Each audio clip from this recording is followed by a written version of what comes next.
आज के इस वीडियो में सामान्य ज्ञान के 150 प्रश्नों को कवर करेंगे और इसके लिए यह 8वां भाग होगा। चलिए शुरू करें वीडियो। उससे पहले आपको बता दें कि अगर आप चाहते हैं इस वीडियो का पीडीएफ डाउनलोड करना या फिर यहाँ पे जो क्वेश्चन मिलेंगे उसको टेस्ट के रूप में लेना, तो आपको ये वाला ऐप डाउनलोड करना होगा, जिसका लिंक आपको इस वीडियो के डिस्क्रिप्शन में और पहले कमेंट बॉक्स में मिल जाएगा।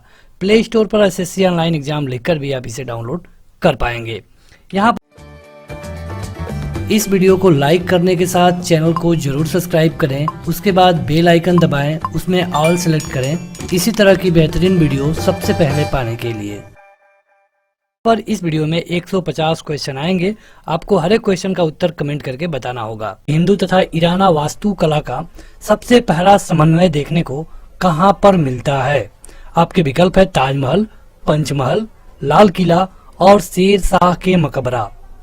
आपके पास 5 सेकंड होगा हर एक क्वेश्चन का उत्तर बताने के लिए और अपना उत्तर कमेंट करके जरूर बताएं।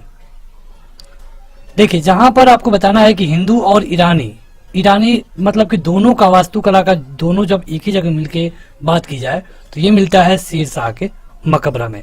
शेर शाह का मकबरा कहाँ पे है? तो सासाराम में। सासाराम मतलब कि आज का बिहार। अगला क्वेश्चन है कि पशु पक्षी को जिस चित्रकला में विशेष स्थान मिला है वह कौन सा है? यहाँ पे आपके विकल्प है कि बूंदी शैली, अलवर शैली, किशनगढ़ शैली, द्रविड़ शैली। तो अगर हम बात करें पशु पक्षियों के चित्र की, तो ये आप देखेंगे कि लगभग हर एक शैली में इनका फोटो मिलता है आपको, लेकिन यहाँ पे कहा गया है विशेष स्थान, तो ये है बूंदी शैली में। अगला क्वेश्चन है कि बुद्ध और मीराबाई के जीवन दर्शन में मुख्य साम्य क्या था? साम्य मतलब कि एक जैसा। ऑप्शन है अहिंसा, व्रत का पालन, निर्वाण के लिए तपस्या, संसार दुखपूर्ण है, सत्य बोलना। तो यहाँ पे इन दोनों में कॉमन था संसार दुखपूर्ण है। भगवान बुद्ध ने भी कहा था कि अगर आपका जन्म हुआ है तो दुख तो होगा ही, अब ये आपको निर्णय लेना होगा कि आप कितना दुख चाहते हैं। अगला है कि सिंधु घाटी के लोग विश्वास करते थे। आपके विकल्प है आत्मा और ब्रह्मा में, कर्म कांड में, यज्ञ प्रणाली में और मात्र शक्ति में। आपको बताना है कि किसमें। तो आपने सिंधु घाटी सभ्यता में पढ़ा होगा मात्र शक्ति के बारे में। उस समय जो समाज होता था मात्र सत्तात्मक होता था, मतलब कि मालिक के तौर पे माता ही होती थी। और बाद में जब वैदिक काल आता है लगभग 600 ईस्वी में, जब 600 ईस्वी में जब वैदिक काल की शुरुआत होती है भारत में, तो वहां से पितृ सत्तात्मक देखने को मिलता है, जो कि आज तक कंटिन्यू है। अगला है चोल युग प्रसिद्ध था किसके लिए? धार्मिक विकास के लिए, ग्रामीण सभाओं के लिए, राष्ट्रकूटों से युद्ध के लिए और लंका से व्यापार के लिए। तो चोल युग को जाना जाता है ग्रामीण सभाओं के लिए। अगला क्वेश्चन है कि वैदिक युग में प्रचलित लोकप्रिय शासन प्रणाली कौन सी है? बात की गई है वैदिक युग में, जिसके बारे में हम आपको बता रहे थे। तो यहाँ पे वैदिक युग में पितृ सत्तात्मक प्रणाली चलने लगी और यहाँ से ही एक नया नाम आया गणतंत्र का। अगला है कि भागवत धर्म के प्रवर्तक कौन थे? जनक, कृष्ण, याज्ञवल्क्य, सूरदास। भागवत गीता, इससे आप आसानी से बता सकते हैं। जहां भागवत की बात आ जाए यानी कि आपका सही उत्तर होगा भगवान श्री कृष्ण। अगला क्वेश्चन है कि वंश भास्कर के रचयिता कौन है? बाकीदास, सूर्यमल मिश्र, कबीरदास, श्यामल दास, विठल दास। तो यह है सूर्यमल मिश्र। अगला है कि पृथ्वीराज रासो का रचनाकार कौन था? यह क्वेश्चन बेहद महत्वपूर्ण है और अगर आप यूपी से हैं तो यूपी SSS में यह बहुत बार पूछा गया है। एक बार यूपी टेट में भी पूछा गया था। तो यह है चंद्र बरदाई। अगला है कि कश्मीर का शासक जो कश्मीर का अकबर के नाम से जाना जाता है, उसका क्या नाम है? शमसुद्दीन शाह, सिकंदर बुत सेकरन, हैदर शाह, जैनुल आबदीन। कश्मीर का अकबर कहा जाता है जैनुल आबदीन को कश्मीर का अकबर कहा जाता है। यहाँ पर 5 सेकंड में आपको अपना उत्तर कमेंट करके बताना है और आप काउंट करते रहिए कि आपने कितने क्वेश्चनों का उत्तर गलत दिया। बाद में आप माइनस करके बता सकते हैं कि कितना आपने सही किया। संथाल निवासी हैं। विकल्प है मध्य भारत, दक्षिण भारत, पश्चिम भारत और या फिर पूर्वी भारत। तो मध्य भारत के हैं संथाल निवासी। अगला है कि रोम का प्रथम शासक कौन था? न्यूमिटोर, रीमस, रोम्यूलस, हैमिलर वर्का। तो ये था न्यूमीटोर। अगला है चीन का वास्तविक कागज के निर्माण का श्रेय किसको दिया जाता है। जैसे कि अगर आप बात करें कागज की कि कागज का आविष्कार सबसे पहले किस देश में हुआ, तो ये मिलता है चीन का नाम। लेकिन चीन में वास्तविक कागज का जो श्रेय है किसको दिया जाता है, किस व्यक्ति को। तो यह है साई लुन।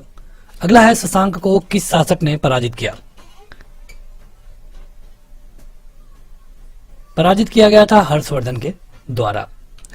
वीर भारत समाज किसने स्थापित किया। जोरावर सिंह बारहट, गोकुलदास असावा, एस्टर आदित्य, विजय पथिक। अगर हम बात करें वीर भारत समाज की तो ये है विजय पथिक। दिल्ली की प्रसिद्ध जामा मस्जिद का निर्माण किसने किया।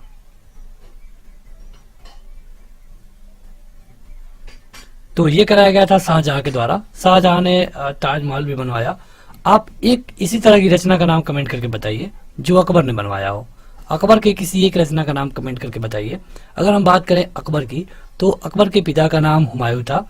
हुमायूं के पिता का नाम बाबर था, यानी कि ये इस तरह चलेगा बाबर, उसके बाद से हुमायूं, उसके बाद से अकबर, उसके बाद से जहांगीर।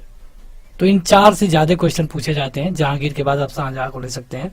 अगर इसके टाइम पीरियड की बात करें तो 1526 से 30 इसकी मृत्यु हो गई।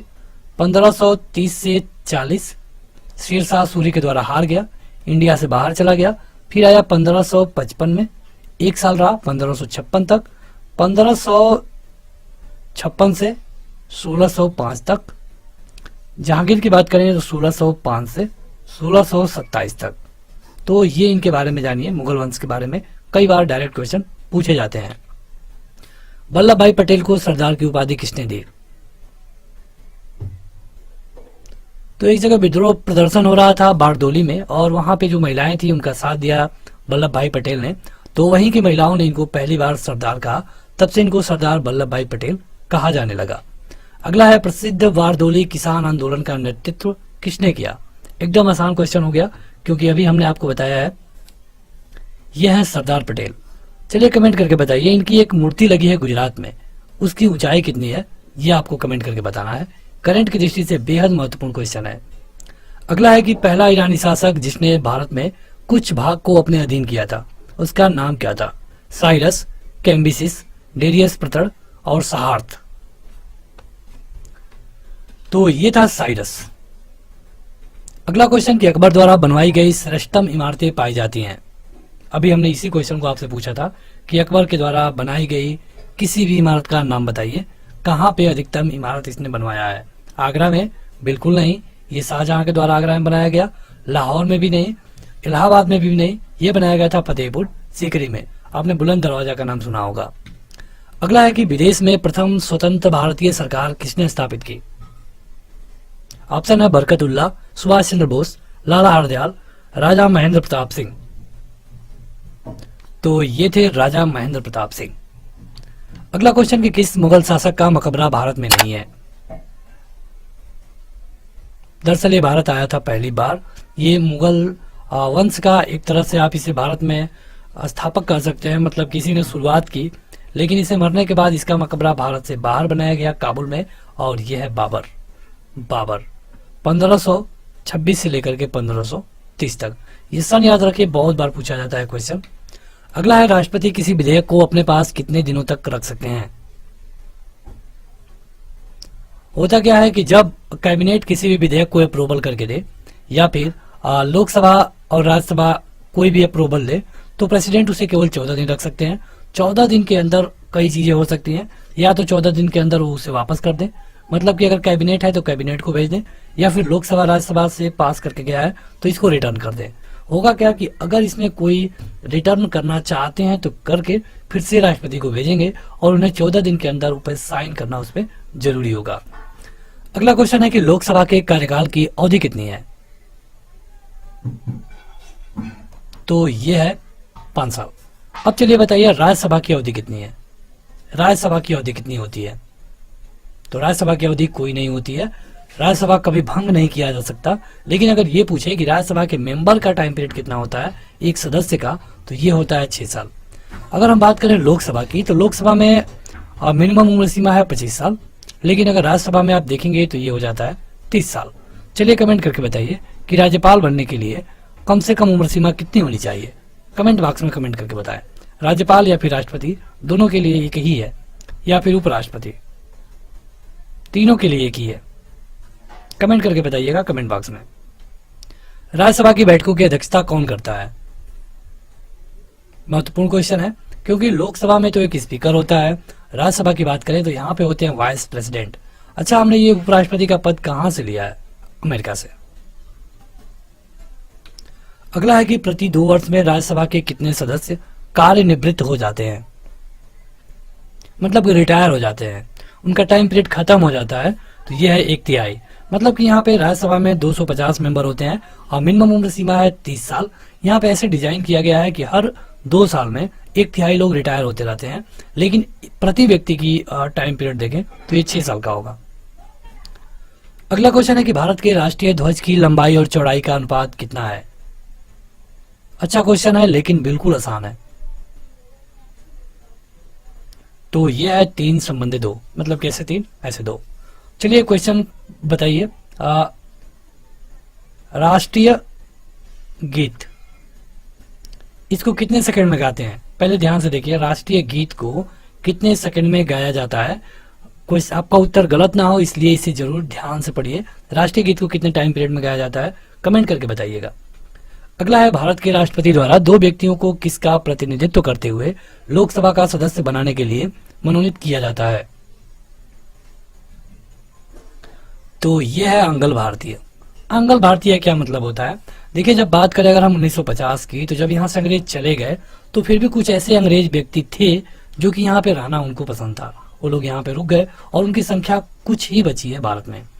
तो अब क्या होगा कि जब उनकी संख्या बिल्कुल कम है तो जाहिर सी बात है कि उनमें से कोई व्यक्ति जीत कर नहीं आ सकता, क्योंकि यहाँ के लोगों के मन में एक तरह से उनके प्रति नफरत है, कोई उनको मत देगा नहीं। तो उस कंडीशन में वो जितने भी लोग बचे हैं उनका प्रतिनिधित्व देने के लिए लोकसभा में 2 लोगों को प्रेसिडेंट के द्वारा नामित किया जा सकता है। अगला है कि राज्यों के गवर्नर संविधान के तहत किसके प्रति अपने आचरण के लिए उत्तरदायी होते हैं? तो ये रहते हैं प्रेसिडेंट ऑफ इंडिया के लिए। प्रेसिडेंट ऑफ इंडिया यानी कि राष्ट्रपति इनको रखता है, इनको हटा सकता है समय से पहले भी बिना किसी कारण के। कोई कारण नहीं रहेगा फिर भी राज्यपाल को हटाया जा सकता है, और ये अधिकार है केवल और केवल राष्ट्रपति को। अगला है कि भारत में योजना अवधि में कुल कितनी बार योजना अवकाश हुआ है? देखिए, योजना अवधि क्या है? तो पंचवर्षीय योजना की बात की गई है। पंचवर्षीय योजना जो कि 5 साल के लिए बनाई जाती थी, पहले 51 से 55, फिर 55 से 60, फिर इस तरह बनाई गई। लेकिन इसमें 3 बार गैप हो गया, और गैप होने के कई कारण थे। एक बार सूखा पड़ा, एक बार युद्ध हुआ, और एक बार सरकार बदल गई थी। बीच में मोरारजी देसाई की सरकार आई थी। अगर आप 1977 को देखें तो उस समय योजना अवकाश हुआ था। ये हुआ था 3 बार। अगला है कि राज्यसभा सदस्यों का कार्यकाल कितना होता है? अभी हमने इसके बारे में आपको बताया है। राज्यसभा का कार्यकाल नहीं पूछा है। अगर राज्यसभा का पूछा होता तो ये नहीं होता है, कोई इसका टाइम पीरियड नहीं है। लेकिन राज्यसभा सदस्यों की बात करें तो 6 साल का। अगला है कि मंत्रिमंडल सचिवालय पर नियंत्रण कौन करता है? ये किया जाता है प्रधानमंत्री के द्वारा। अगला है कि भारत के संविधान के अनुसार संघ की कार्यकारी शक्तियां निहित होती है किस पर?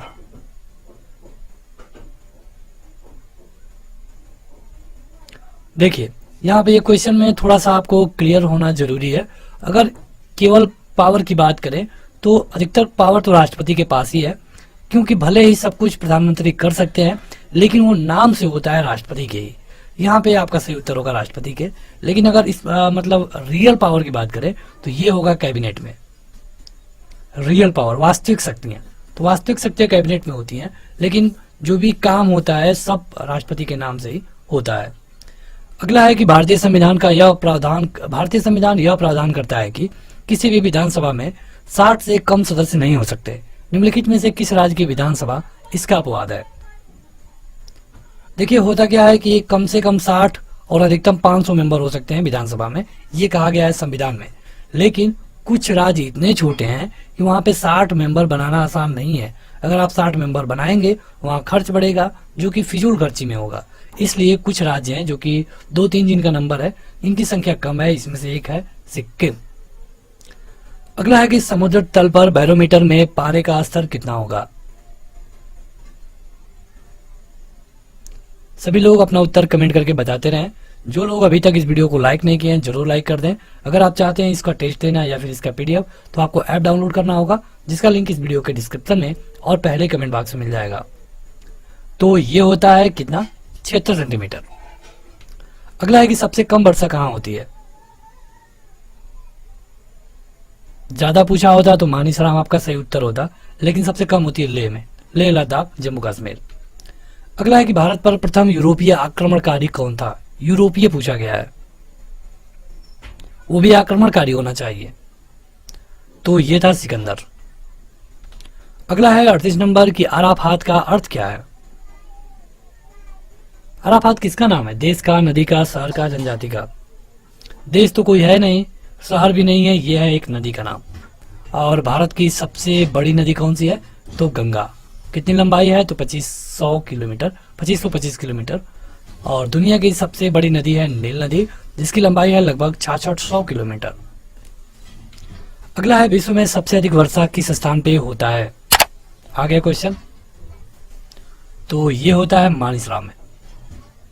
सबसे कम लेह में। अगला है पूर्व का स्कॉटलैंड किसको कहा जाता है। ये एक तरह से उपनाम वाले क्वेश्चन है। पूर्व का स्कॉटलैंड कहा जाता है मेघालय को, मेघालय को। अगला है हांगे काल झरना किस नदी पर स्थित है। हांगेन काल, तो यह है कृष्णा नदी पर। अगला क्वेश्चन है कि नंदी हिल्स किस शहर के पास बसा हुआ है। ऑप्शन है बेंगलुरु, मैसूर, हुबली या फिर चेन्नई। यह है बेंगलुरु, बेंगलुरु। अगला है कि भारतीय राज्य त्रिपुरा की राजधानी कहाँ है। कमेंट करके बताएं। ये क्वेश्चन हम छोड़ देते हैं, आप खुद कमेंट करके बताइएगा, उतना हार्ड नहीं है, बिल्कुल आसान क्वेश्चन है। अगला है कि कर्नाटक में स्थित बहु परियोजना नदी घाटी का नाम बताइए। मतलब कि ये इसमें से कौन सी ऐसी परियोजना है जो कि कर्नाटक में स्थित है। तो यह है तुंगभद्रा, तुंगभद्रा। अगला है पूर्वी और पश्चिमी घाट कहाँ मिलते हैं।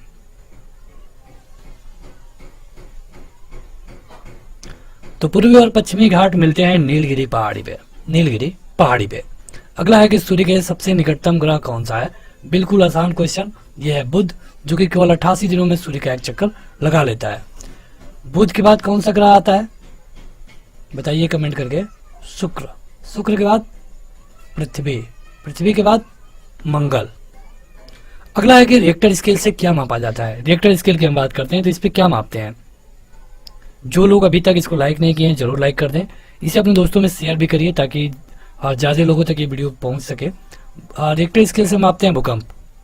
अगला है कि राष्ट्रीय योजना समिति के अध्यक्ष पद पर नियुक्त होने वाले व्यक्ति कौन थे। ये थे पंडित जवाहरलाल नेहरू, जो कि हमारे पहले प्रधानमंत्री भी हैं। राष्ट्रीय योजना समिति की रिपोर्ट कब प्रकाशित की गई।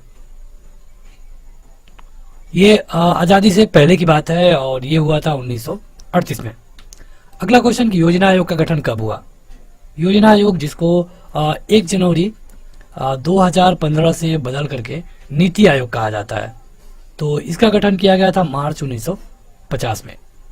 तो भारतीय राष्ट्रीय कांग्रेस का लाहौर अधिवेशन कब हुआ था। जो लाहौर में अधिवेशन हुआ था इनमें से कब हुआ था, ये आपको बताना है। हर एक क्वेश्चन के लिए हम आपको 5 सेकंड देंगे, तो आप अपना उत्तर कमेंट करके जरूर बताएं। ये हुआ था सन 1929 में। देखिए, अगर आप इतिहास की दृष्टि से देखेंगे, जो भी कांग्रेस के सेशन हुए हैं, तो उसमें से जो कांग्रेस का 1906, 1920, 1924, 1929 ये जो सेशन है बेहद महत्वपूर्ण है। वैसे तो ये सेशन हर साल होता था, जब से कांग्रेस बनी 1885 से, तब से ये सेशन होते रह गया जब तक भारत आजाद नहीं हुआ। तो यहाँ पे फिर भी जो इतने सेशन है ये बेहद महत्वपूर्ण है, क्यों महत्वपूर्ण है? क्योंकि 1906 की बात करें तो यहाँ पे बंगाल विभाजन हुआ था तुरंत का, 1905 का बंगाल विभाजन हुआ था। यहाँ पे असहयोग आंदोलन शुरू किया गया जिसमें चौरी चौरा कांड हुआ। 1924 इसलिए पूछा जाता है क्योंकि जो महात्मा गांधी थे एक बार इसके चेयरमैन चुने गए थे, केवल एक बार। कहां पर? तो बेलगांव में।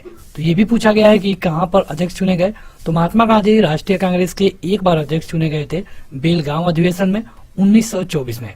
और इस क्वेश्चन का जो सही उत्तर है 1929। ये तो बेहद महत्वपूर्ण है क्योंकि 1929 में पहली बार भारतीय राष्ट्रीय कांग्रेस ने पूर्ण स्वराज की मांग की। पूर्ण स्वराज यानी कि उस समय इसको अपना राज कहा जाता था। यहाँ पे जो अध्यक्ष बनाए गए उनका नाम था पंडित जवाहरलाल नेहरू। ये भी पूछा जाता है कि जब 1929 का लाहौर अधिवेशन हुआ तो उस समय अध्यक्ष कौन थे, और उस समय जो घोषणाएं की गई, जो मांग की गई सरकार से, अंग्रेजी सरकार से, वो भी कई बार पूछा गया है। तो यहाँ पे जो मांग ये थी कि आगे मतलब कि अगले साल से वहाँ पे गोलमेज सम्मेलन होने वाला था जो कि 1929, 30 और 31 में हुआ, 3 हुआ। तो यहाँ पे ये कहा गया कि सबसे पहले हम गोलमेज सम्मेलन का बहिष्कार करेंगे। पूर्ण स्वराज को अपना मुख्य लक्ष्य घोषित किया और इसके अलावा उन्होंने करों का भुगतान नहीं करने का वादा किया। और इसके अलावा ये भी कहा गया कि जो भी कांग्रेस के सदस्य होंगे हम किसी भी अंग्रेजी गतिविधि में भाग नहीं लेंगे। और यहीं पे ये कहा गया कि अगले साल 26 जनवरी 1930 को स्वतंत्रता दिवस मनाया जाएगा और इसीलिए हम 26 जनवरी 1950 को जाकर के पूरी तरह से स्वतंत्रता दिवस मनाना शुरू कर दिए। तो ये 26 जनवरी यहीं से लिया गया है जिसका बहुत गहरा संबंध है 1929 से। अगला है कि बंगाल का एकीकरण किस सन में हुआ? जैसे बंगाल विभाजन कर दिया गया था 1905 में, किसके द्वारा किया गया? तो लॉर्ड कर्जन के द्वारा। लॉर्ड कर्जन के द्वारा। कर्जन का ये मानना था कि बांटो और राज करो, बांटो और राज करो। पूछा जाता है कि बांटो और राज करो की टैगलाइन किसकी थी? तो ये था लॉर्ड कर्जन का। लेकिन जब इसका विरोध हुआ, स्वदेशी आंदोलन इसी के विरोध में चलाया गया था, तो जब इसका विरोध हुआ तो इसे एकीकरण मतलब कि समाप्त कर दिया गया 1912 में। और 1912 से पहले कोलकाता राजधानी हुआ करती थी जिसको अब बदल के कर दिया गया न्यू दिल्ली। अगला है कि स्वराज मेरा जन्मसिद्ध अधिकार है, यह उद्घोष किसका था? आपके सामने 4 विकल्प हैं, जितना जल्दी हो सके आप अपना उत्तर कमेंट करके दीजिए ताकि हम वीडियो में आगे बढ़ें। ये थे बाल गंगाधर तिलक। बाल गंगाधर तिलक ने कहा था कि स्वराज मेरा जन्मसिद्ध अधिकार है। अगला है कि मोहम्मद बिन कासिम द्वारा सिंध की विजय कब हुई? तो जब भी आप मध्यकालीन इतिहास पढ़ना शुरू करते हैं, मध्यकालीन इतिहास जब भी आप पढ़ना शुरू करेंगे इसकी शुरुआत ही यहीं से होती है मोहम्मद बिन कासिम से, और ये था सन 712 ईस्वी। बेहद महत्वपूर्ण है क्योंकि ये पहला क्वेश्चन बनता है मध्यकालीन इतिहास से। अगला है कि भारत में न्यायिक संगठन की स्थापना किसने की? यह किया गया था लॉर्ड कॉर्नवालिस के द्वारा। अगला है कि कुषाण शासक कनिष्क का राज्याभिषेक किस सन में हुआ? यह हुआ था 78 एडी में, और कनिष्क जो है उसने बौद्ध धर्म की चौथी बौद्ध काउंसिल को करवाया था कुंडलवन में, यानी कि कश्मीर में। तो अगला क्वेश्चन है कि महमूद गजनवी का दरबारी इतिहासकार कौन था? मतलब कि जो भी उस समय के राजा हुआ करते थे उनके दरबार में एक एक इतिहासकार हुआ करते थे, एक या फिर 2। तो इसमें से आपको बताना है कि महमूद गजनवी के दरबार में कौन रहता था। ये था उत्बी, उल्बी या उत्बी, कहीं कहीं आपको ये मिलता है। अगला है कि सवाई राजा जय सिंह द्वारा प्रथम वैधशाला जंतर मंतर कहाँ स्थापित की गई? आपके ऑप्शन है जयपुर, उज्जैन, अयोध्या और दिल्ली। यह है राजस्थान की राजधानी जयपुर, जिसको हम पिंक सिटी के नाम से भी जानते हैं। अगला है कि अष्टप्रधान मंत्री परिषद किसके काल में थी? जैसे जो राजा थे अलग अलग इनका सिस्टम था अपना मंत्रिमंडल का, तो एक राजा का जो सिस्टम था ये था अष्टप्रधान। उसमें 8 लोग होते थे जो कि एक कैबिनेट की तरह काम करता था। तो ये किसके टाइम पीरियड पे था ये आपको बताना है। शिवाजी कृष्णदेव राय, पेशवा बालाजी, बाजीराव और अकबर। ये था शिवाजी के टाइम पीरियड पे। अगला है कि चालुक्यों की राजधानी कहाँ थी? आपके ऑप्शन है वातापी, श्रीवस्ती, कांचीपुरम, कन्नौज। ये थी इनकी राजधानी वातापी। आगे बढ़े तो अगला है कि चालुक्य वंश का सबसे महान शासक कौन था? अभी आपने देखा चालुक्य के बारे में राजधानी पूछा गया था, जो था वातापी। इसमें से आपको बताना है कि कौन है जो कि चालुक्य वंश का है। विक्रमादित्य नहीं है, मंगलेश नहीं है, ये था पुलकेशिन द्वितीय। अगला है कि सांची का स्तूप किस शासक ने बनवाया। बौद्ध धर्म के लिए जाना जाता है सांची का स्तूप। इसमें से अगर आपको ये पता हो कि बौद्ध धर्म का एक समर्थक कौन है, हालांकि इसमें से 2 लोग हैं जो बौद्ध धर्म के समर्थक हैं, लेकिन सांची का स्तूप बनवाया गया था अशोक के द्वारा। अशोक किस वंश से है, क्या आप बता पाएंगे? अगर हाँ तो कमेंट करके बताइएगा। अशोक किस वंश से है, ये आपको हमें कमेंट करके बताना है। अगला है कि होम रूल लीग आंदोलन सबसे पहले किसने शुरू किया। देखिए, होम रूल लीग आंदोलन 1916-17 के आसपास चालू हुआ और इसमें जो गरम दल नरम दल अलग अलग हो चुका था, मुस्लिम लीग भी, उसको एक करने का काम किया और ये शुरू किया गया था एनी बेसेंट के द्वारा। अगला है कि भारतीय राष्ट्रीय कांग्रेस की स्थापना किसके द्वारा की गई। एक यूरोपियन थे जो कि रिटायर अधिकारी का था, तो आपको बताना है कि उनका नाम क्या था। यह 1885 में किया गया था भारतीय राष्ट्रीय कांग्रेस का A.O. ह्यूम के द्वारा। अगला है कि दादा भाई नौरोजी किस नाम से जाने जाते हैं। आपके विकल्प है पंजाब केसरी, गुजरात रत्न, गुरुदेव, grand old man of India. तो देखिए, दादा भाई नौरोजी की अगर हम बात करें तो इनको हम कहते हैं grand old man of India. अगला क्वेश्चन है कि करो या मरो ये नारा किसके द्वारा दिया गया। तिलक, जवाहरलाल नेहरू, भगत सिंह या फिर महात्मा गांधी। देखिए, वैसे तो देखा जाए तो गांधी जी अहिंसा के पुजारी थे, मतलब उनको हिंसा पसंद नहीं थी, लेकिन अगर आप इसको देखेंगे करो या फिर मरो तो इसमें हिंसा दिखता है। फिर भी ये कहा गया था महात्मा गांधी के द्वारा भारत छोड़ो आंदोलन के तहत, जो कि भारत छोड़ो आंदोलन शुरू हुआ था 9 अगस्त 1942 को। अगला है कि भारतीय राष्ट्रीय कांग्रेस का प्रथम विभाजन कब हुआ। तो पहला विभाजन हुआ बंगाल विभाजन के बाद। बंगाल विभाजन के बाद जब स्वदेशी आंदोलन अपने चरम पे था तो उसी समय भारतीय राष्ट्रीय कांग्रेस 2 भागों में बट गई, जिसमें से पहला था नरम दल और दूसरा था गरम दल। ये हुआ था सूरत में, जो कि कई बार पूछा गया है कि कहाँ पे बंटवारा हुआ। सूरत में हुआ 1907 में। फिर ये लोग कहाँ मिले तो 1916 में मिले, लखनऊ में। अगला क्वेश्चन है कि कुतुबुद्दीन ऐबक की राजधानी कहाँ थी। कुतुबुद्दीन ऐबक जो कि एक गुलाम वंश का पहला शासक है, जो कि राज किया था 1206 से लेकर के 1210 तक। तो ये इसकी राजधानी थी लाहौर। इसके बाद कौन आता है तो इल्तुतमिश। इल्तुतमिश का टाइम पीरियड है 1210 से लेकर के, हालांकि बीच में एक शासक आया था लेकिन वो 2-3 महीने ही रहा, तो उससे क्वेश्चन नहीं पूछे जाते हैं। ये रहा इल्तुतमिश 1236 तक। इक्तेदारी सिस्टम, इसके लिए कई क्वेश्चन पूछा जाता है। इसके बाद रही रजिया सुल्तान जो कि 1236 से 1240 तक। इसके बाद कई लोग 1-2 साल तक रहे और बाद में इसी में बलवंत भी था। अगला है कि जय हिंद किसका नारा था। जय हिंद, यह नारा था सुभाष चंद्र बोस का। अगला क्वेश्चन है कि भारत का नेपोलियन किसको कहा जाता है। आपके ऑप्शन है चंद्रगुप्त मौर्य, चंद्रगुप्त विक्रमादित्य, अशोक महान और समुद्रगुप्त। भारत का नेपोलियन कहा जाता है समुद्रगुप्त को, और कारण यह है क्योंकि कहा जाता है कि समुद्रगुप्त एक महान शासक था। कहा जाता है कि समुद्रगुप्त के जो घोड़े थे तीनों समुद्रों के पानी पिए थे। तीनों कहने का क्या मतलब है कि जो इधर समुद्र है, ये इसके पहले जो राजा हुआ करते थे उनका जो एरिया था केवल दिल्ली तक ही सीमित था, लेकिन जब समुद्रगुप्त आया तो इसने अपना एरिया बढ़ाया। अगला है कि यदि किसी कारणवश प्रेसिडेंट और वाइस प्रेसिडेंट दोनों का पद खाली रहता है तो प्रेसिडेंट के कार्यों को कौन संपादित करता है। तो ये किया जाता है CGI के द्वारा। CGI मतलब कि chief justice of India, supreme court के मुख्य न्यायाधीश के द्वारा ये किया जाता है। और अगर बाय द वे अगर CGI भी कोई ना हो तब क्या होगा, तो जो भी वरिष्ठ जज होगा वो इनके जगह पे बैठेगा। हालांकि अगर इस तरह की कंडीशन आती है और राष्ट्रपति अपना पद छोड़ देते हैं या फिर उनकी मृत्यु होती है तो उस कंडीशन में जो CGI हैं अगले 6 महीने तक काम कर सकते हैं, लेकिन 6 महीने के अंदर चुनाव होना जरूरी है। उसके बाद जो प्रेसिडेंट चुन करके आएगा वो वहीं से 5 साल के लिए रहेगा। जैसे कि मान लीजिए 2012 में चुनाव हुआ, लेकिन प्रेसिडेंट 2014 में रिजाइन कर देते हैं, तो यहाँ पे जो प्रेसिडेंट बनेगा फिर से ये अगले 5 साल के लिए रहेगा, 2019 तक के लिए, ना कि बाकी सालों के लिए। मतलब कि यहाँ से अगर आप देखेंगे तो 2017 तक ही हो रहा है। तो इस तरह होता है प्रेसिडेंट के चुनाव में। अगला है कि दोनों सदनों में प्रत्येक बैठक के प्रथम 1 घंटे प्रश्नों के पूछने और उत्तर देने में लगाए जाते हैं।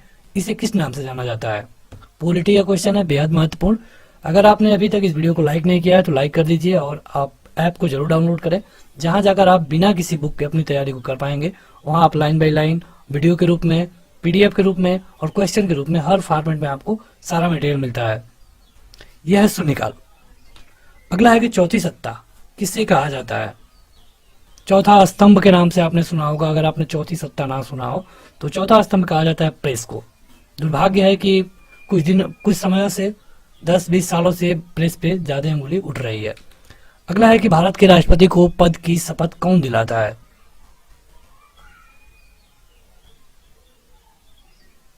ये दिया जाता है सीजीआई के द्वारा, भारत के मुख्य न्यायाधीश के द्वारा। और ये अपना रिजाइन किसको देंगे? इनको त्याग पत्र दो मुख्य न्यायाधीश दिला दिए, लेकिन ये अगर इस्तीफा देना चाहें तो किसको लिखेंगे लेटर? ये लिखेंगे हमेशा वाइस प्रेसिडेंट को। और अगर वाइस प्रेसिडेंट इस्तीफा देना चाहे तो ये लिखेगा हमेशा और हमेशा प्रेसिडेंट को। अगला है कि भारतीय संविधान में राज्य के नीति निर्देशक सिद्धांतों को शामिल करने के पीछे क्या उद्देश्य था? तो जो राज्य का नीति निर्देशक तत्व तो आप देख रहे हैं, जो कि भाग 4 में है, संविधान के भाग 4 में है। तो यहाँ पे पावर दिया जाता है राज्य को, यानी कि कल्याणकारी राज्य की स्थापना के लिए नीति निर्देशक तत्वों को रखा गया है। अगला है कितने दिनों तक यदि लोकसभा का कोई सदस्य बिना सदन की अनुमति के सदन की बैठकों से अनुपस्थित रहता है तो वो अयोग्य ठहराया जाएगा? कोई भी सदस्य, चाहे वो निर्वाचित हो, मनोनीत हो, इससे कोई फर्क नहीं पड़ता। तो अगर बिना परमिशन के 60 दिनों तक लगातार गायब रहते हैं तो उनको अयोग्य ठहराया जा सकता है। हालांकि ये कोई रूल नहीं है कि मतलब अगर वो 60 दिन तक गायब रहे तो 61वें दिन उनको अयोग्य ठहरा दिया जाए। ये पूरी तरह डिपेंड करेगा स्पीकर के माइंड पे। अगला है कि निम्नलिखित में से कहां विधानसभा नहीं है?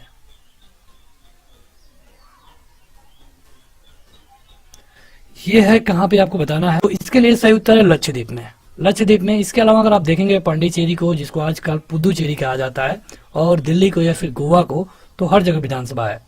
अगला है कि लोकसभा के निर्वाचन के लिए न्यूनतम आयु सीमा क्या रखी गई है? लोकसभा के लिए रखी गई है 25 साल। तो चलिए कमेंट करके बताइए राज्यसभा के लिए कितना होना चाहिए? मिनिमम एज राज्यसभा के लिए कितना होना जरूरी है?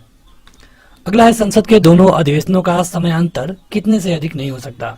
मतलब कि संसद में जो अधिवेशन होते हैं ये कितने टाइम पीरियड के अंदर ही हो जाने चाहिए, मतलब उनके बीच कितना का गैप, उससे ज्यादा गैप नहीं होना चाहिए।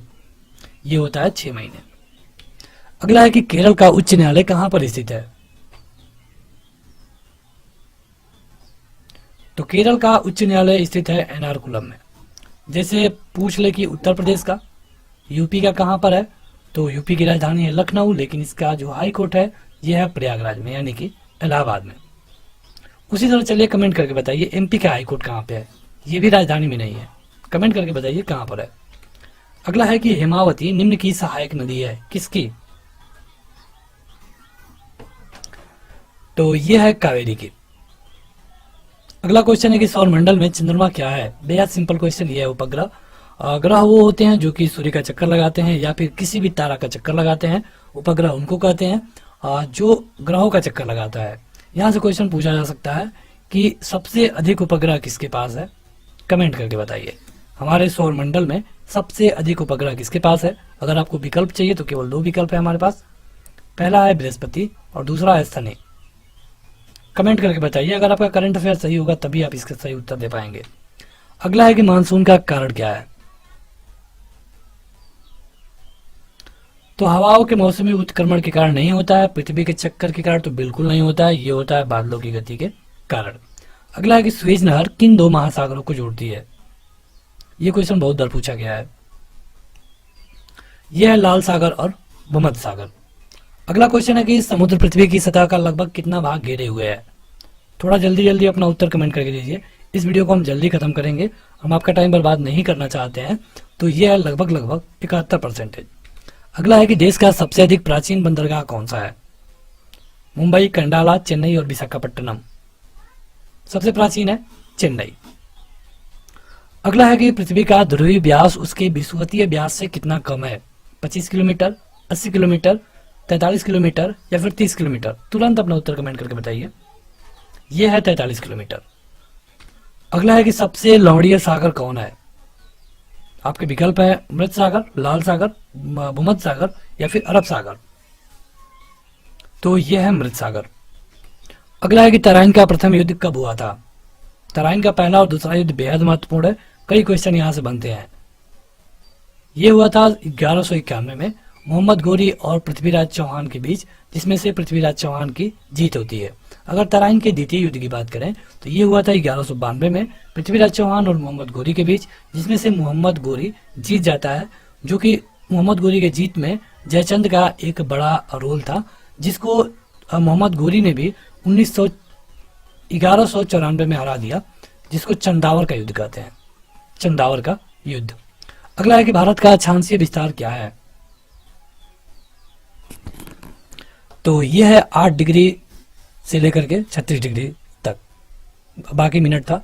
अगला है कि राजस्थान नहर किस नदी से जल ग्रहण करती है? आपके ऑप्शन है सतलज, यमुना, घाघरा और रावी। तो यह है सतलज।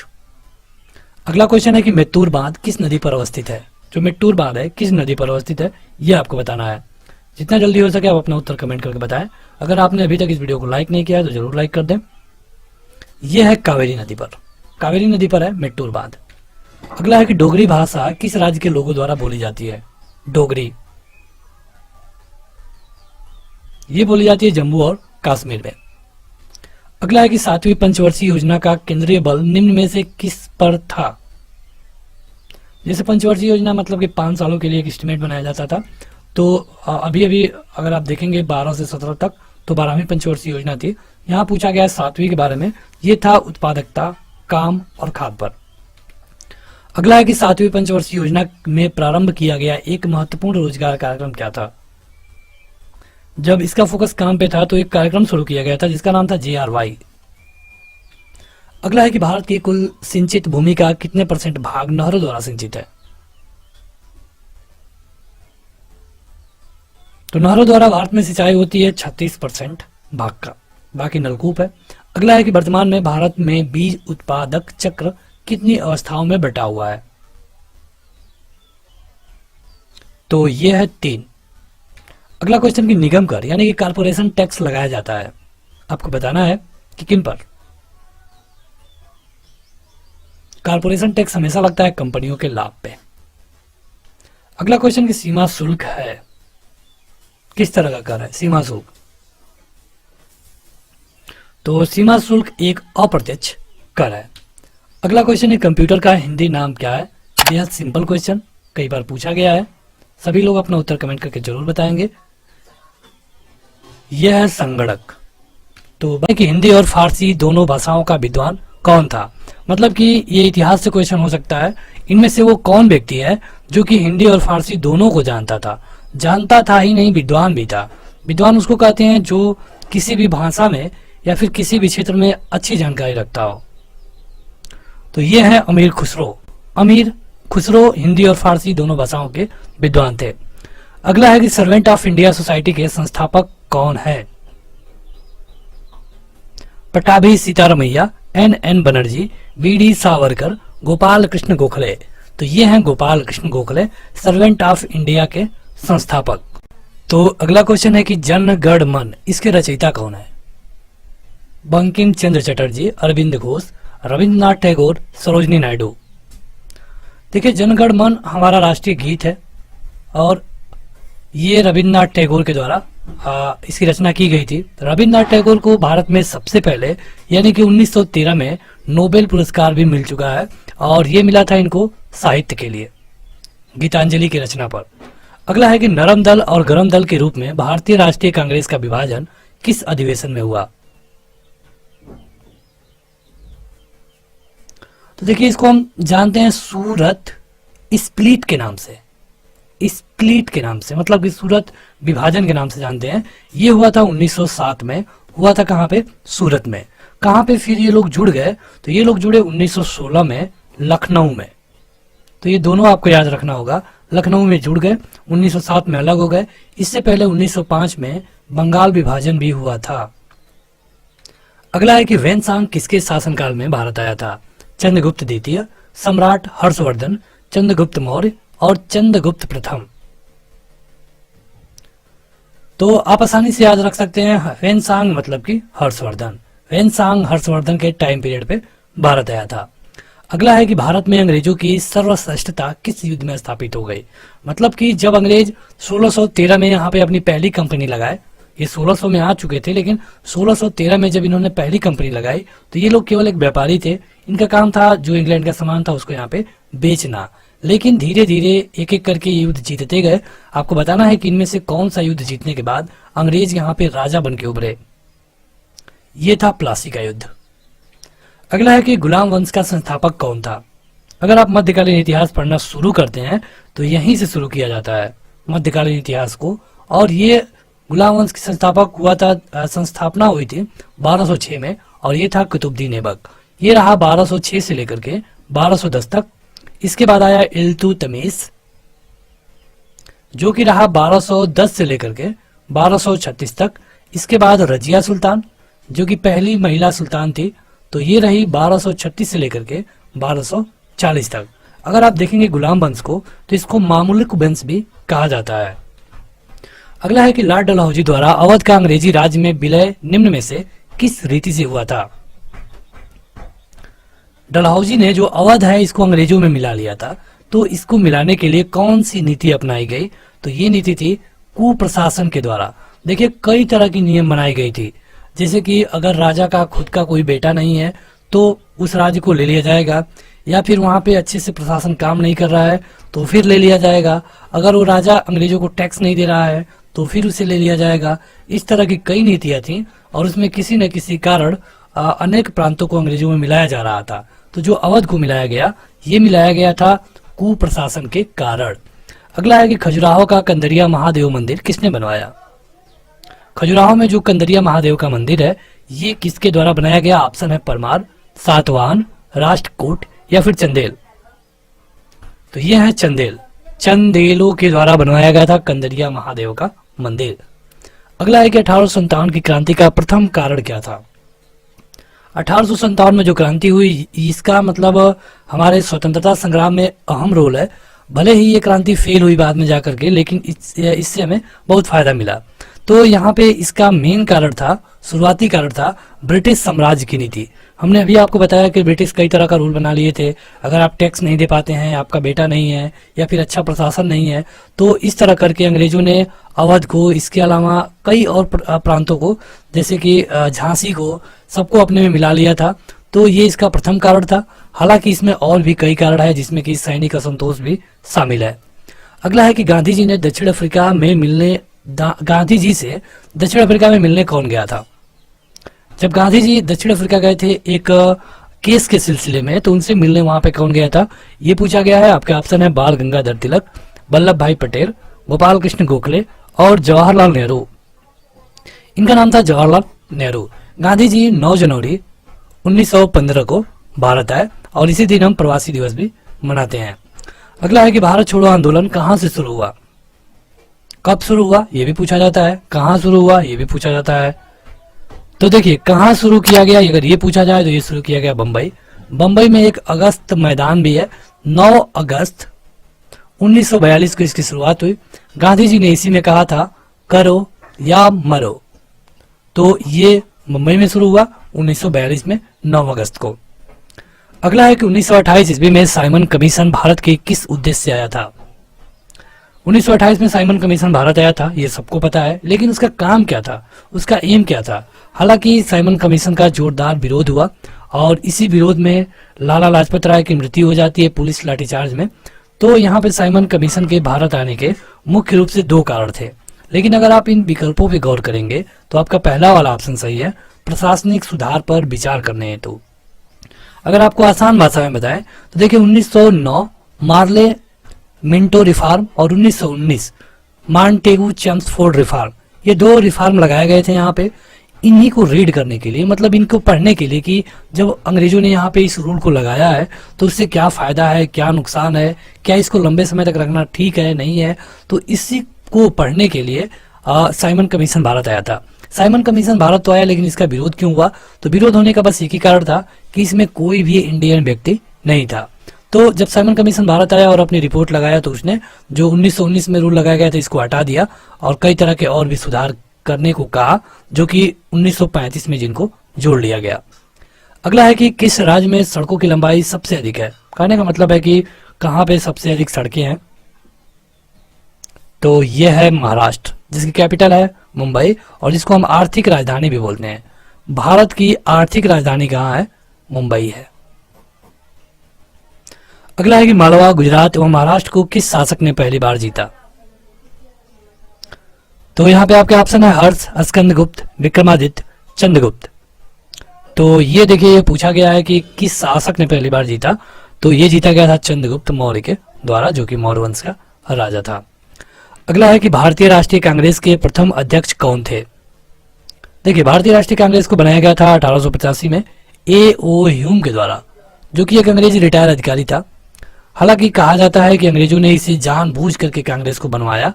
अब क्या था ये तो इतिहासकार ही अच्छे से बता पाएंगे।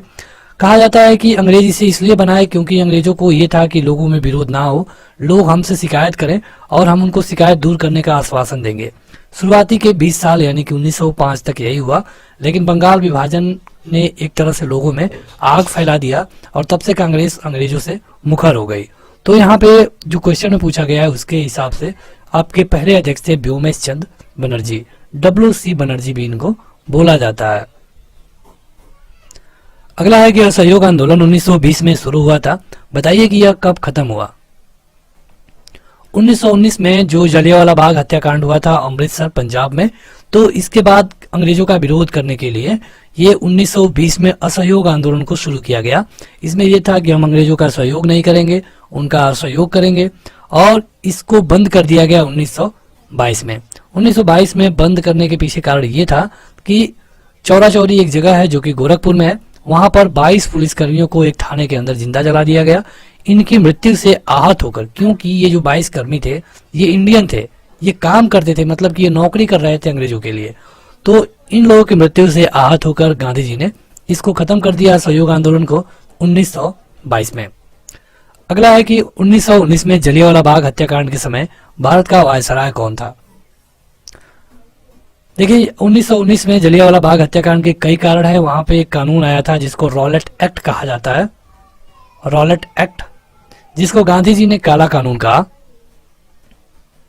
काला कानून से ये मतलब था कि इसके खिलाफ ना तो अपील कर सकते हैं, ना तो दलील दे सकते हैं, ना तो कोई वकील कर सकते हैं। अगर पुलिस चाहे तो किसी भी व्यक्ति को 3 महीने तक बिना जज के सामने पेश किए हुए जेल में रख सकती थी। तो आज के समय में आप देखेंगे कि जब भी कोई पुलिस किसी भी व्यक्ति को गिरफ्तार करता है तो 24 घंटे के अंदर, जिसमें छुट्टी का दिन भी, रविवार का दिन भी शामिल होता है, 24 घंटे के अंदर अंदर उनको मजिस्ट्रेट के सामने पेश करना होता है। मजिस्ट्रेट चाहे तो जमानत दे दे, चाहे तो आगे बढ़ा दे केस को, लेकिन उस समय ऐसा नहीं था। रॉलेट एक्ट में कहा गया था ना अपील, ना दलील, ना वकील। तो इस समय आपको बताना है कि जलियांवाला बाग हत्याकांड हुआ, लोग इसी काला कानून का विरोध करने के लिए उस जलियांवाला बाग में इकट्ठा हुए थे और जनरल डायर ने निहत्थे लोगों पे गोलियां चलवा दी, जहां पे लगभग 1000 से अधिक लोगों की मृत्यु हो गई। तो आपको बताना है कि उस समय वायसराय कौन था, तो ये था लॉर्ड चैम्सफोर्ड। लॉर्ड चैम्सफोर्ड 1919 का जो एक्ट आया, इसको हम मॉन्टेगू चैम्सफोर्ड रिफॉर्म भी कहते हैं। Montagu Chelmsford reform. चैम्सफोर्ड तो आपने देख लिया, भारत के गवर्नर जनरल थे। मॉन्टेगू कौन थे, तो मॉन्टेगू मंत्री थे भारत के लिए ब्रिटेन की संसद में। अगला है कि शिवाजी की राजधानी कहां पर थी। शिवाजी की, क्या रायगढ़, सतारा, पुरंदर या फिर तंजौर। तो शिवाजी की राजधानी थी रायगढ़ में। अगला क्वेश्चन है कि चैतन्य महाप्रभु किस संप्रदाय से संबंधित हैं। चैतन्य महाप्रभु के बारे में आपने कहानियां जरूर पढ़ी होंगी, 5-6 में कहानी भी है। तो आपको बताना है कि इनका संप्रदाय कौन था, तो इनका संप्रदाय था वैष्णव। अगला है कि निम्न में से किस शासक ने द्वितीय बौद्ध सभा का आयोजन किया। देखिए, यहाँ पे बौद्ध सभा का कहा जाता है, तो बौद्ध सभा के जो पहला इसका आयोजन हुआ 383 में हुआ, दूसरा 251 में हुआ, ये 483 में हुआ, तीसरा इस तरह होता है, और पहला पहली शताब्दी में पूछा गया है, दूसरा जो कि कहा गया था काला अशोक के द्वारा। अगला है कि बाबर की इब्राहिम लोदी पर विजय का कारण क्या था। जैसे कि जब बाबर भारत आया तो लगातार उसने 4 युद्ध जीते, पानीपत, खानवा, चंदेरी, और इस तरफ 4 युद्ध जीता 1526, 27, 28 और 29 में। 1530 में बाबर की मृत्यु हो गई। तो इसमें आपको कारण बताना था, तो ये था तोपखाना, क्योंकि बाबर अपने साथ तोप लेके आया था और तोप में बारूद का यूज होता था। उससे पहले जो भारतीय राजा थे वो बारूद देखे तो थे, लेकिन उसको तोप में लगा के कैसे यूज करना है ये भारतीय राजा को नहीं पता था और बाबर अपने साथ तोप लेके आया और यही कारण था कि लगातार इसने 4 युद्ध जीते। अगला है कि निम्नलिखित में से कौन लोकसभा के प्रथम प्रवक्ता यानी कि स्पीकर बने। लोकसभा के पहले स्पीकर कौन थे? सीधे सीधे आपको यही बता देना है। तो इनका नाम है जीवी मावलंकर। जीवी मावलंकर। इनका अगर फुल फॉर्म आप जानना चाहें तो इनका नाम है गणेश वासुदेव मावलंकर। अभी तक जो लोग इस वीडियो को लाइक नहीं किए हैं जरूर लाइक कर दें। अगर आप चाहते हैं पीडीएफ डाउनलोड करना तो ऐप पे जाइए। ऐप का लिंक आपको इस वीडियो के डिस्क्रिप्शन में और पहले कमेंट बॉक्स में मिल जाएगा। उपराष्ट्रपति का रिक्त स्थान भर जाना चाहिए कितने महीने के अंदर? तो देखिए, अगर आप बात करेंगे राष्ट्रपति की तो राष्ट्रपति के लिए टाइम पीरियड फिक्स की गई है। राष्ट्रपति का जो रिक्त स्थान होता है इसे 6 महीने के अंदर भर देना जरूरी होता है, लेकिन उपराष्ट्रपति के लिए कोई निश्चित सीमा नहीं है। हालांकि इनको भी अभी तक ऐसा नहीं हुआ है कि कभी ये खाली रहे और खाली रहने पर तुरंत चुनाव करा के इसे भर लिया गया है। अगला है कि संविधान के अनुसार एक राष्ट्रीय आपातकाल ऑपरेशन कितने समय तक रह सकता है? तो अधिकतम 6 महीने तक रह सकता है कोई भी आपातकाल, लेकिन अगर संसद चाहे तो इसे 1-1 साल बढ़ा सकती है। कितने बार? 3 बार। 3 बार 1-1 साल बढ़ा सकती है पार्लियामेंट। अगला है कि भारत के प्रथम चुनाव आयुक्त कौन थे? पहला चुनाव 1951 में शुरू हुआ, 1952 में खत्म हुआ, लंबा चला था। तो यहाँ पे आपको बताना है कि पहले चुनाव आयुक्त कौन थे। उस समय एक ही व्यक्ति चुनाव आयुक्त हुआ करता था। हालांकि अगर हम आज की बात देखें यानी कि 2020 की, तो यहाँ पे 3 व्यक्ति होते हैं जिसमें एक हेड होता है, 2 लोग उनके नीचे काम करते हैं। इनका नाम था सुकुमार सेन। अगला है किसी भी विधि के लिए सर्वोच्च न्यायालय का परामर्श मांगने का अधिकार किसका है? मतलब कोई भी कानून है या किसी पर कानून बनाना है तो कौन है जो कि सुप्रीम कोर्ट से भी परामर्श मांग सकता है? परामर्श मतलब कि राय। तो ये मांगने का अधिकार है केवल और केवल प्रेसिडेंट ऑफ इंडिया को।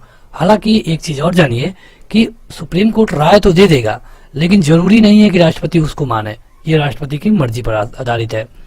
भारतीय राज्यों में राज्यपाल की नियुक्ति कौन करता है? बेहद आसान क्वेश्चन। ये किया जाता है प्रेसिडेंट ऑफ इंडिया के द्वारा। खंड ब्लॉक स्तर पर पंचायत समिति क्या है? तो क्या एक प्रशासनिक प्राधिकरण है? नहीं। परामर्शदात्री समिति है? नहीं। सलाहकार निकाय है? नहीं। इसका अपना एक ये समिति है जो कि खंड स्तर पे काम करती है। तो इनमें से कोई नहीं होगा, यानी कि आपका ऑप्शन नंबर डी सही होगा। अगला है कि भारत के राष्ट्रपति को पद से कौन हटा सकता है? अगर हटाना चाहे तो किसको पावर है? लोकसभा को पावर नहीं है, संसद को पावर है, मुख्य न्यायाधीश को पावर नहीं है, प्रधानमंत्री को तो बिल्कुल पावर नहीं है। यानी कि अगर संसद चाहे तो इन्हें हटा सकती है। अब संसद कहने का क्या मतलब है? क्योंकि संसद में तो लोकसभा, राज्यसभा और खुद प्रेसिडेंट होते हैं। अगर प्रेसिडेंट को हटाना होगा तो इसके लिए लोकसभा या फिर राज्यसभा में एक बिल लानी होती है, जिस पर अगर वो लोकसभा में लाया जा रहा है तो 100 लोगों के, राज्यसभा में लाया जा रहा है तो 50 लोगों के सिग्नेचर होना जरूरी है।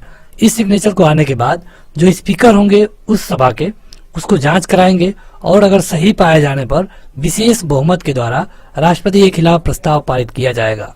अगर दोनों सदनों में अलग अलग ये प्रस्ताव पारित हो जाता है तो राष्ट्रपति को पद मुक्त मान लिया जाता है। अगला है कि निर्वाचक सभा के चेयरमैन कौन थे? निर्वाचक सभा के चेयरमैन कौन थे ये आपको बताना है। तो इनका नाम था डॉक्टर राजेंद्र प्रसाद।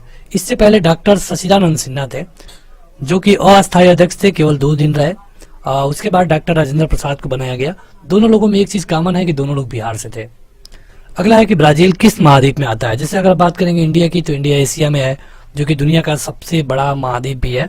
तो ब्राजील किस महाद्वीप में आता है ये आपको बताना है। ये आता है दक्षिण अमेरिका में। चलिए कमेंट करके बताइए कितने महाद्वीप हैं, कुल कितने महाद्वीप हैं? आपके ऑप्शन है 7, 5, 4 और 3। कितने महाद्वीप हैं कमेंट करके बताइएगा। अश्रु गैस का रासायनिक नाम क्या होता है? मतलब ऐसी गैस होती है जो कि आंख में लगे तो आंसू निकलने लगते हैं। ये पुलिस के द्वारा आर्मी के द्वारा यूज की जाती है पब्लिक पे। तो इसमें होता क्या है, इसका रासायनिक नाम क्या है, ये आपको बताना है। आपके पास हर एक क्वेश्चन के लिए 2 सेकंड है, अपना उत्तर कमेंट करके जरूर बताया करिए। इसका रासायनिक नाम है क्लोरो एसीटिफिटनोन। अगला है कि पृथ्वी का विषुवतीय व्यास लगभग कितना है। तो पृथ्वी का विषुवतीय व्यास है लगभग 12,756 किलोमीटर। अगला है कि लाफिंग गैस की खोज किसने की थी। लाफिंग गैस मतलब ऐसी गैस कि अगर इंसान सूंघ ले तो हंसने लगता है, ज्यादा मात्रा में सूंघ ले तो उसकी मृत्यु भी हो सकती है हंसते हंसते। तो यह है प्रिस्टले के द्वारा खोजा गया था। अगला है कि इनमें से भारत की सबसे बड़ी झील कौन सी है, मतलब इनमें कौन है जो कि भारत की सबसे बड़ी झील है। यह है उलर झील। चलिए ये बताइए उलर झील कहाँ पर है, कमेंट करके बताइएगा। उलर झील कहाँ पर है, कमेंट करके बताइएगा। भारत की प्रथम नदी घाटी परियोजना कौन सी है इनमें से। तो यह है दामोदर वैली परियोजना। अगला है कि वायरलेस संचार को संभव बनाने वाला वायुमंडलीय परत कौन है, मतलब कि 5 वायुमंडलीय परत होते हैं, इसमें कौन सा ऐसा परत है जिसमें वायरलेस का काम होता है। यह है आयनोस्फीयर। 2 सेकंड इसके अंदर अपना उत्तर कमेंट करके बता दिया करिए अगर आपको आता है तो। कचारी जनजाति है कहाँ पे, हर प्रदेश में अलग अलग जनजातियां हैं, तो जो कचारी जनजाति है कहाँ पाई जाती है ये आपको बताना है। तो ये पाई जाती है असम में। असम की कैपिटल है दिसपुर। यहाँ पे एक नदी है ब्रह्मपुत्र, जिसको सबसे चौड़ी नदी के रूप में जाना जाता है। और ये सबसे बड़ी नदी पर एक टापू भी बनाती है सादिया। अगला है कि हमारी आकाशगंगा की आकृति कैसी है, जैसे आकाशगंगा है जो हमारी वो कैसी दिखती है ये आपको बता देना है। स्पाइरल मतलब कि दुग्धाकार, मतलब कि दूध जैसे दिखती है, स्पाइरल आकार की है। निम्न में से कौन सा ग्रह सबसे कम समय में सूर्य का चक्कर लगाता है, सबसे कम समय में, केवल 88 दिन में। तो यह है बुध। कृष्ण क्षेत्र सिद्धांत को किसने दिया था, मतलब ब्लैक होल सिद्धांत किसके द्वारा दिया गया ये आपको बताना है। ब्लैक होल सिद्धांत दिया गया था एस चंद्रशेखर के द्वारा। अगला क्वेश्चन है कि हमारी आकाशगंगा के केंद्र की परिक्रमा करने में सूर्य को कितना समय लगता है। सूर्य भी आकाशगंगा की परिक्रमा करता है, कितना टाइम लगता है उसको। आकाशगंगा की एक परिक्रमा करने में लगभग लगता है 50 करोड़ वर्ष।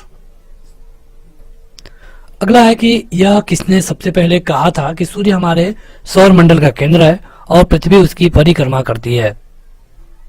किसने कहा था सबसे पहले, कहा गया था कोपरनिकस के द्वारा। गुरुत्वाकर्षण के बारे में किसने बताया, गुरुत्वाकर्षण के बारे में सबसे पहले बताया न्यूटन ने। कौन सा ग्रह हरे प्रकाश को उत्सर्जित करता है। जो लोग अभी तक इस वीडियो को लाइक नहीं किए हैं जरूर लाइक कर दें। यहाँ पे देखिए पूछा गया हरे प्रकाश के बारे में, तो ये करता है यूरेनस। तारों के टिमटिमाने का कारण क्या है। तारे आपको देखने पे लगता होगा कि टिमटिमा रहा है, मतलब कि लाइट कम या फिर ज्यादा हो रही है, तो इसका कारण होता है पूर्णांतरिक परावर्तन। सेबी का फुल फॉर्म बताइए, जो कि एक रेगुलेटिंग अथॉरिटी है जो भी बैंकिंग संस्थान है उनके लिए। तो आपको बताना है कि इसका फुल फॉर्म क्या है। देखिए सेबी का फुल फॉर्म होता है security and exchange board of India. 100 रुपए के नोट पर किसका हस्ताक्षर होता है, भारत की बात की जा रही है। जो 100 रुपए का नोट आता है इस पे किसका सिग्नेचर होता है, तो ये होता है आरबीआई गवर्नर का। 1 रुपए के नोट पर किसका सिग्नेचर होता है ये आप कमेंट करके बताइए। 1 रुपए के नोट पर ये आपको बताना है कमेंट करके। तो अगला क्वेश्चन है कि एक व्यक्तिगत खाता नहीं खोला जा सकता है। जैसे कि हम किसी भी बैंक में जाते हैं खाता खुलवा लेते हैं, तो इसमें से कौन है जहां पर हम खाता नहीं खुलवा सकते हैं लेकिन वो बैंक है। तो यह है रिजर्व बैंक ऑफ इंडिया। ये बैंकों का बैंक है, इसमें लेकिन खाता नहीं खुलता है। अर्थव्यवस्था पर घाटे की वित्त व्यवस्था पर क्या प्रभाव पड़ता है। यहाँ पे आपको 3 ही विकल्प मिलेगा। अगर अर्थव्यवस्था में घाटा हो रहा है तो वित्त व्यवस्था पे जो प्रभाव पड़ेगा ये होगा कि अर्थव्यवस्था में मंदी आ जाएगी। तो बस आज के इस वीडियो में इतना ही। वीडियो को लाइक करने के साथ इसे ऐप को जरूर डाउनलोड करें। Thank you.